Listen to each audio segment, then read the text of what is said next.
Inducción electromagnética. En 1820, Hans Christian Ørsted hizo el gran descubrimiento de convertir la electricidad en magnetismo. Y en ese momento todo científico de Europa supo que había otro gran descubrimiento que había que conseguir, y que era usar el magnetismo para crear electricidad. Porque ellos sabían que aquel que efectuara ese descubrimiento pasaría a la inmortalidad. Y todos se volvieron corriendo a sus laboratorios y se pusieron a trabajar. Transcurrieron 12 años y no sucedió nada. 12 años es mucho tiempo. Para la mayoría de ustedes son las 2/3 partes de sus vidas. Son casi la mitad de la mía. Y sin embargo, en todo ese tiempo no se logró el descubrimiento. En la ciencia, cuando uno entiende algo, es muy difícil recordar lo que significa no haberlo entendido. El hecho es que durante ese periodo se realizaron muchos experimentos que contenían en sí mismos el descubrimiento, pero en formas tan complicadas que no se podían entender. Una vez hecho el descubrimiento y reducido a su esencia, es bastante sencillo y se lo voy a demostrar. Verán en qué consiste. Aquí tengo una simple espira de alambre. Mi objetivo es hacer circular una corriente eléctrica por esta espira. La espira está conectada a un galvanómetro cuya respuesta es ese punto de luz en la pantalla. De manera que si consigo que la corriente circule, esa luz se moverá adelante y atrás en la pantalla. ¿Cómo voy a conseguirlo? Tengo que hacerlo utilizando el magnetismo. Aquí tengo una barra imantada. Utilizar esta barra imantada para hacer que la corriente circule por la espira es muy sencillo. Todo lo que tengo que hacer es mover la espira hacia el imán primero, luego otra vez la espira atrás. Y este fue el gran descubrimiento. Ah, por cierto, hay una cosa más. Si yo muevo la espira atrás y adelante, entonces la corriente va atrás y adelante y así continúa. Prácticamente toda la energía eléctrica, de una manera u otra, se genera mediante este mecanismo. En otras palabras, este descubrimiento es la base esencial de nuestra civilización eléctrica. Y este es nuestro tema de hoy.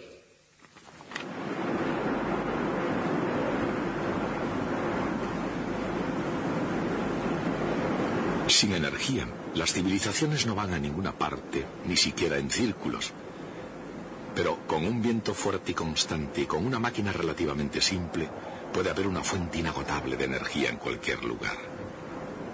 Y una vez convertida en electricidad, se logra lo que la antigüedad probablemente jamás imaginó. Hoy día parece fácil a primera vista, pero para comprender cómo produce electricidad el viento es necesario profundizar un poco más y adquirir un poco de perspectiva histórica.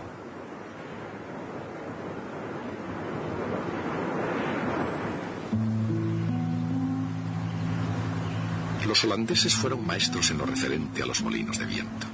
Holanda tenía más agua y menos tierra cultivable que la requerida, de manera que la necesidad se convirtió en la madre del ingenio, y los holandeses se hicieron expertos en utilización del molino de viento al convertir el delta del Rin en tierra seca y apta para el cultivo. Pero en el siglo XIX había otro tipo de revolución en el aire, y era el agitador poder y la gloria del vapor con toda su majestuosidad.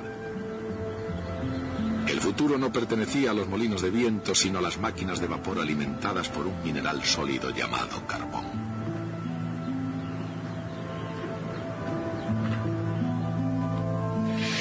El carbón era barato, tan firme como una roca y tan práctico como las cercanas vías del tren, de modo que durante algún tiempo se estuvo quemando carbón.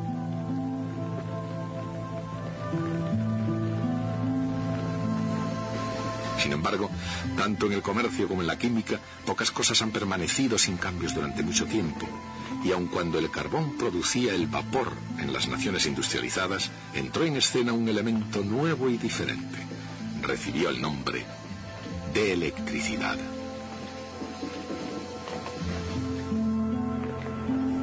En ningún sitio se dedicaron a ella con más ardor que en la Royal Institution de Londres.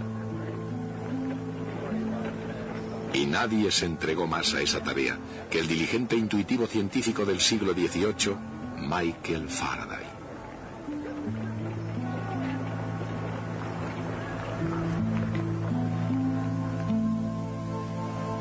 Indagó en los misterios de la ciencia porque para él el edificio de la naturaleza fue creado con una unidad fundamental.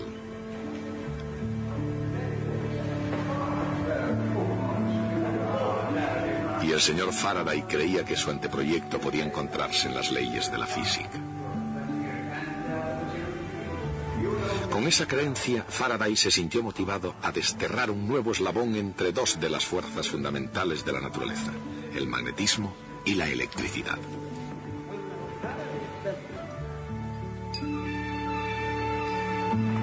Su búsqueda comenzó en 1821 con el descubrimiento de Hans Christian Ørsted de que una corriente eléctrica en movimiento crea un campo magnético.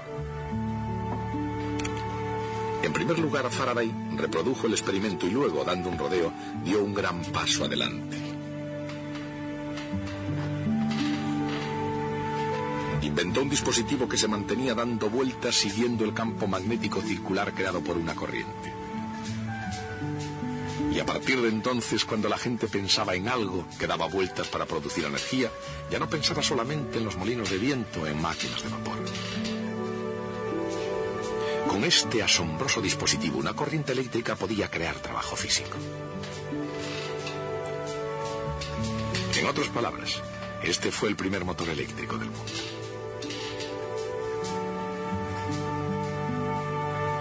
La mente inquieta de Faraday vio algo más que círculos de fuerza magnética en el descubrimiento de Ørsted.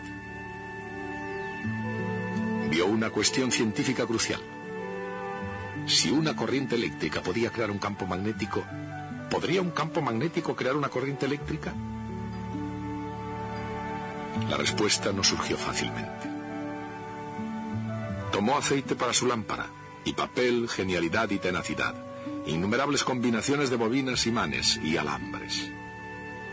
Necesitó más de una década, por lo que sus biógrafos hablan de su legendaria paciencia. Y en 1831 Michael Faraday tuvo la respuesta. Cuando conectaba una batería a una bobina, se generaba una corriente de muy corta duración en otra bobina.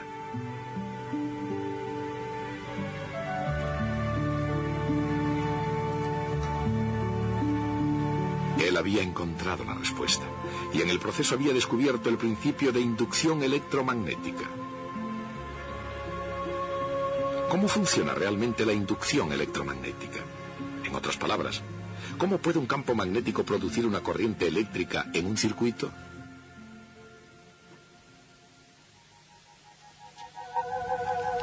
Los campos magnéticos ejercen fuerza sobre las cargas eléctricas, pero solo si las cargas están en movimiento. La dirección de la fuerza es perpendicular a la velocidad y al campo, y depende del signo de la carga, en este caso negativa.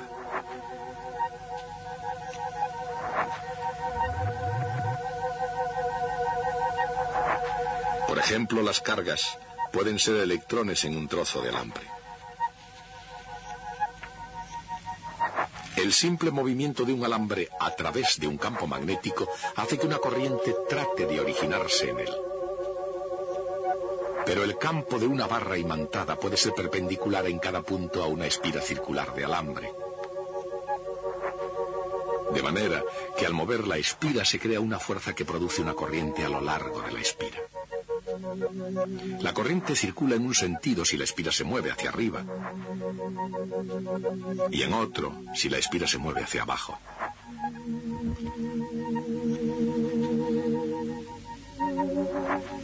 Por supuesto, también circula corriente si la espira permanece quieta y el imán se mueve. En un sentido, si el imán se mueve hacia abajo,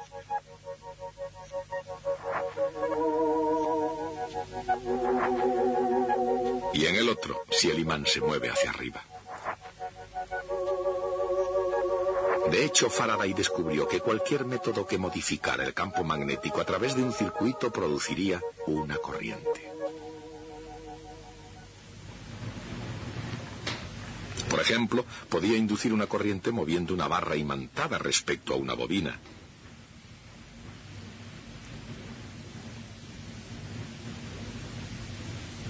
Y cuando Faraday conectaba una bobina a una batería, el aumento repentino del campo magnético inducía una oleada de corriente en otra bobina. Ambas ideas pueden expresarse en términos de flujo magnético.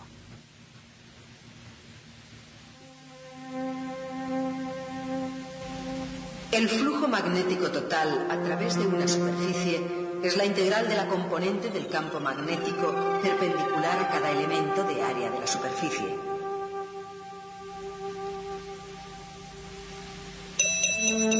Cuando una espira de alambre se mueve a través del campo de una barra imantada, el flujo a través de la espira varía continuamente. El flujo variable hace que aparezca una corriente igual que si fuera producida por un voltaje.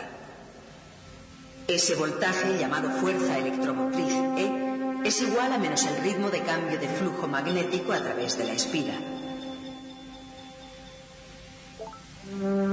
Esa es la llamada ley de Faraday de inducción electromagnética.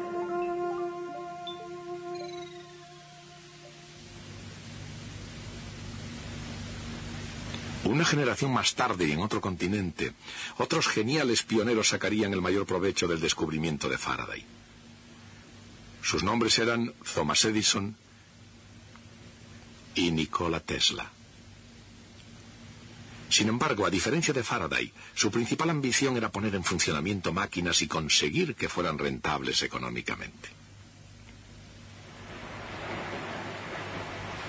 Edison comprendió que el negocio de la electricidad podía dar grandes beneficios, pero si quería obtenerlos, tendría que iluminar la ciudad de Nueva York. Eso requeriría una red de generadores muy potentes.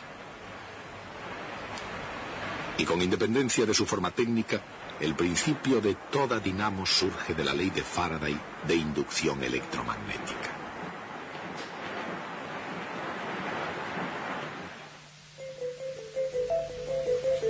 Al cambiar de orientación una espira de alambre en un campo magnético constante, el flujo a través de la espira cambia continuamente. La diferencia de potencial resultante y la intensidad de corriente son sinusoidales, yendo primero en un sentido y luego en el otro.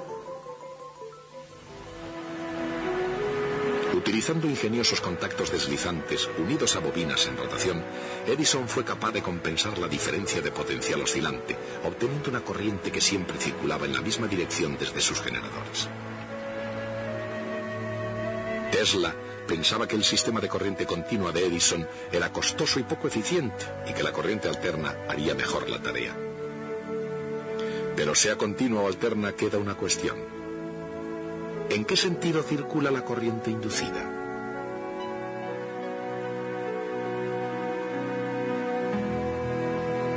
Siempre que varía el flujo magnético a través de una espira de alambre, circula corriente a lo largo de ella.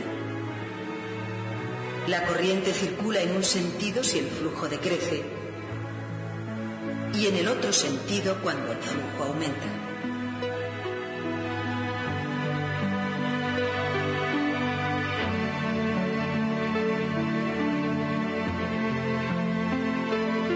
Pero la corriente inducida en el alambre crea a su vez un flujo propio, cuya dirección depende de la dirección de la corriente. El flujo creado por la corriente inducida siempre se opone a la variación del flujo externo. Esta regla es conocida como ley de Lenz. El resultado de la suma de ambos campos es una disminución del ritmo a que puede variar el flujo magnético a través de un circuito.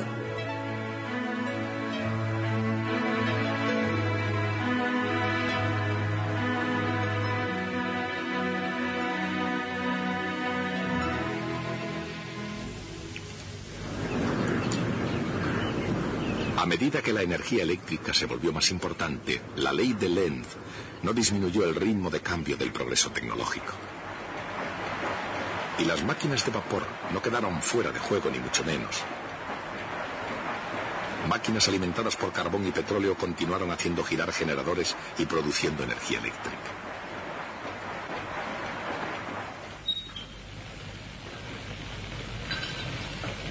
Sin embargo, cuanta más cantidad de carbón y petróleo se extraía y utilizaba, tanto más evidente resultaba que la Tierra cuenta con una cantidad limitada. Y según algunas personas, en lo que a combustibles fósiles se refería, ya se podía vislumbrar el fin. De modo que la investigación de alternativas continuó. Durante algún tiempo la energía hidroeléctrica surgió como una promesa.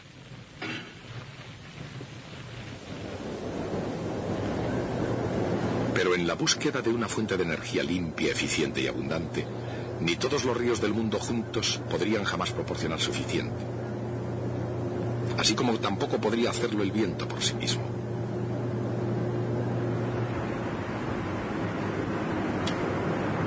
Pero junto con las energías geotérmica y solar, el viento proporciona una energía barata y descentralizada que puede compartir la carga con las plantas generadoras centralizadas y tradicionales.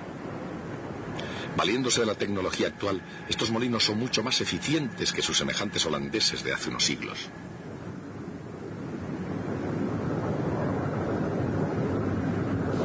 En cualquier caso, tanto si la energía eléctrica proviene del viento, del agua, de la energía nuclear o del carbón, se genera utilizando el principio de inducción electromagnética y el mismo principio juega un papel en cualquier circuito donde se utilice electricidad.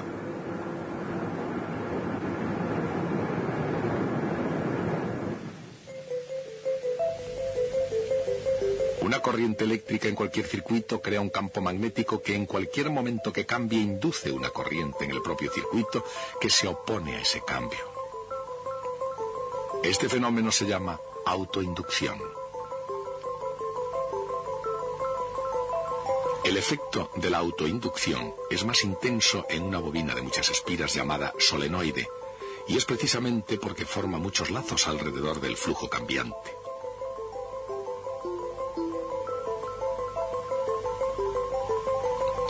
Es por eso que se utiliza un solenoide como símbolo de autoinducción en un circuito eléctrico, donde una autoinducción puede ser un elemento más, lo mismo que una resistencia o un condensador. Una corriente creciente causa en una autoinducción una fuerza electromotriz opuesta de acuerdo con la ley de Faraday. Y como el flujo es proporcional a la intensidad de la corriente que lo crea, esa fuerza electromotriz es igual a menos una constante L multiplicada por el ritmo de cambio de la intensidad de corriente. L es el llamado coeficiente de autoinducción o inductancia del elemento del circuito. Una autoinducción se opone y frena el aumento de intensidad de corriente en un circuito, mientras que una resistencia puede causar su pérdida disipando energía.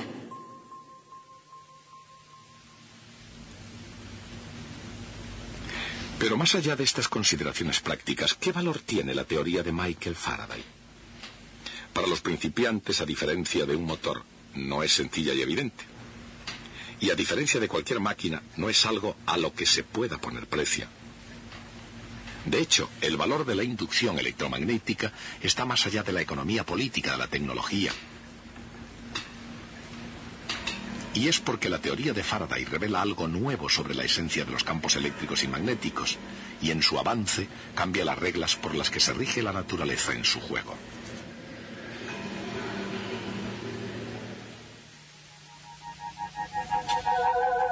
Los campos magnéticos tienen circulación, pero nunca convergen a un punto. Los campos eléctricos convergen a un punto, pero nunca tienen circulación.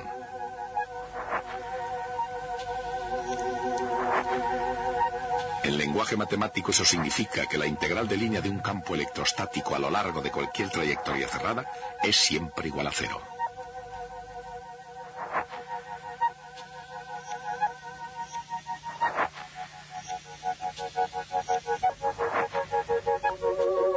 Pero cuando el flujo magnético a través de una espira cambia con el tiempo, crea una fuerza electromotriz en la espira.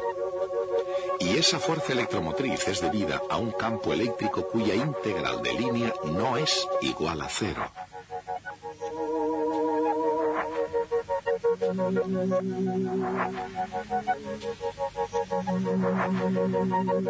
En otras palabras, sí que hay una forma de hacer que los campos eléctricos tengan circulación, después de todo, y es variando el flujo magnético.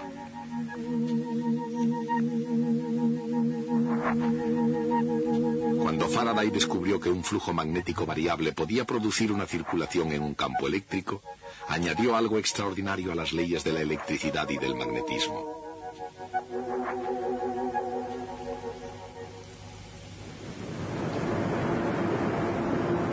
De manera que, mientras frecuentemente se dice que no hay nada nuevo bajo el sol, este dicho no se aplica a la inducción electromagnética.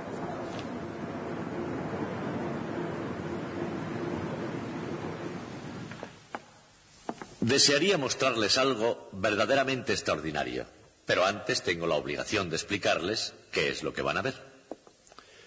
Cuando primeramente discutimos la inducción electromagnética, expliqué que la forma en que funcionaría era esta. Dije que el alambre se mueve a través del campo magnético.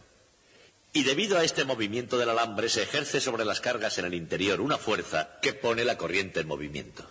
Pero cuando finalmente formulamos la ley de Faraday, describimos ese fenómeno de un modo totalmente diferente. Dijimos entonces que la fuerza electromotriz es proporcional al ritmo de cambio del flujo magnético total a través del circuito. Esto sugiere que el experimento se puede hacer de una manera completamente diferente.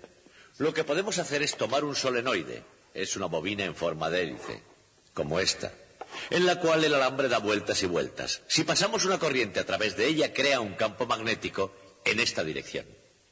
Ahora, si coloco una espira de alambre alrededor del solenoide, así, y la conecto a un galvanómetro, así, cuando conecto el solenoide, el flujo a través de esta espira aumentará incluso aunque no haya nunca en absoluto campo magnético en la posición del alambre, y de acuerdo con la ley de Faraday, el galvanómetro debería saltar. Por supuesto, ustedes pueden no estar de acuerdo, dirán que el campo magnético en la posición del alambre no es cero, porque el flujo magnético que pasa a través del solenoide tiene que regresar afuera en algún sitio, y por eso existe algo de campo magnético fuera. Puedo remediar ese problema si cojo el solenoide y lo hago doblar sobre sí mismo, formando una especie de rosquilla o toroide. Un toroide sería una cosa así. Tiene algunas espiras de hilo metálico alrededor, y cuando hacemos pasar una corriente por ellas, las líneas de flujo magnético van alrededor del toroide y se cierran sobre sí mismas sin salir nunca al exterior, de manera que el flujo magnético fuera del toroide es realmente igual a cero. Ahora, si tomo una espira y la hago correr por el centro de la rosquilla, después hacia atrás y la conecto al galvanómetro, cuando conecto el toroide, el galvanómetro debería saltar, aun cuando el campo magnético en la posición del alambre sea exactamente cero. Esto es lo que les voy a mostrar. Tengo aquí un toroide. Puedo conectarlo mediante este interruptor, y lo que pasará es que habrá flujo magnético dentro, pero no habrá en absoluto campo magnético fuera. Puedo demostrar esto porque la espira de alambre la tengo aún conectada al galvanómetro. Saben que si hay un campo magnético en torno a la posición de esta espira de alambre, el galvanómetro saltará. Puedo poner el alambre justo sobre el toroide, así, tan próximo como quiera. Lo conecto con este interruptor y podrán ver que no sucede nada. El galvanómetro no se mueve nada cuando abro o cierro el interruptor. No sucede absolutamente nada. Pero, si en lugar de eso tomo el alambre y lo paso a través de la rosquilla, el resultado es completamente diferente. Puedo hacerlo simplemente soltando el cable y ensartándolo por el centro de la rosquilla de esta forma, y cerrándolo otra vez. Ahora, incluso aunque todavía no haya campo magnético en la posición del alambre, cuando yo conecte el toroide, saltará el galvanómetro. Presten atención. Aquí lo tienen. Cuando lo apague sucederá lo mismo. ¿Lo ven? Esta es la esencia de la inducción electromagnética. Hay algo más que quisiera mostrarles con referencia a la inducción electromagnética. Es este péndulo. Es un péndulo ordinario, pero que tiene una pieza de cobre en su extremo. Cuando oscila, la pieza de cobre pasa por entre los polos de un electroimán. El electroimán ahora no está conectado. En el caso de que lo estuviera, imaginen lo que pasaría. La pieza de cobre oscilaría dentro del campo magnético. Debido a que se mueve dentro del campo magnético, entonces por inducción electromagnética se inducirían corrientes eléctricas en el cobre. Siempre que circulan corrientes eléctricas por un metal producen calor, y si se calienta significa que se estaría perdiendo energía en algún sitio. ¿De dónde procede esa energía? El único lugar del que puede proceder es de la oscilación del péndulo. El péndulo debería disminuir su velocidad si conecto el electroimán, cosa que puedo hacer cerrando el interruptor.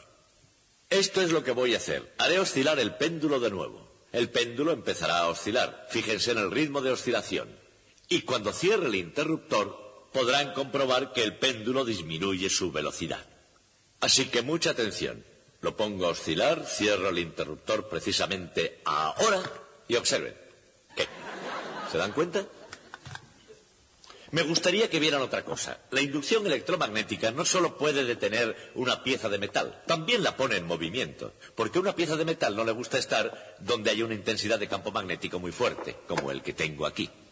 Si coloco este aro de aluminio, podremos ver que en cuanto lo conecte, el aluminio de hecho dará un salto en cuanto esté conectado. Gracias. No puedo hacerlo mejor, así que hasta el próximo día.